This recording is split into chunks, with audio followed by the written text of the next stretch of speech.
നമ്മളാണെങ്കിൽ ഒരു hack try ചെയ്യാൻ വേണ്ടിയിട്ട് വെറുതെ ഒന്ന് ട്രൈ ചെയ്ത് നോക്കിയിട്ടുണ്ടായിരുന്നു.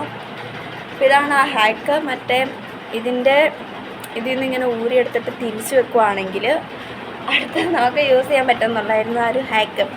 അതാണെങ്കിൽ തിരിച്ച് വെക്കാമെന്ന് വിചാരിച്ചാലും ഗായ്സ് ഇതിനകത്ത് ഇപ്പുറത്തെ സൈഡ് അതുപോലെയല്ല. അപ്പോൾ ആ ഒരു ഹാക്ക് എന്തായിരുന്നു, റോങ് ആയിട്ടുള്ളൊരു ഹാക്ക് ആയിരുന്നു ഗായ്സ്. നമുക്കിനി ഇതിപ്പോൾ ഇതിനെ ഇങ്ങനെയും തിരിച്ച് കയറ്റാൻ പറ്റത്തില്ല, ഇങ്ങനെയും കയറ്റാൻ പറ്റിയില്ലായിരുന്നു ഗൈസ്.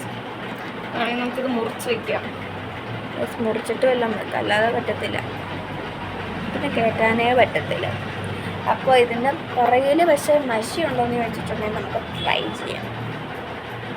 മഷിയൊന്നും ഇല്ല ഗൈസ്, ഇല്ല, ഒന്നുമില്ല ഗൈസ്. ഇത് ഒരു ഫേക്കായിട്ടുള്ള ഹാക്കാണ്. ഈ ഹാക്ക് അറിയാവുന്നവരും ട്രൈ ചെയ്തിട്ടുള്ളവരൊന്ന് പറയാം. ഇനി ഈ ഒരു പെണ്ണിൻ്റെ കൊണ്ടാണോ ഇങ്ങനത്തെ ഹാക്ക് ചെയ്ത്? ഇതേത് കമ്പനിയാണ്?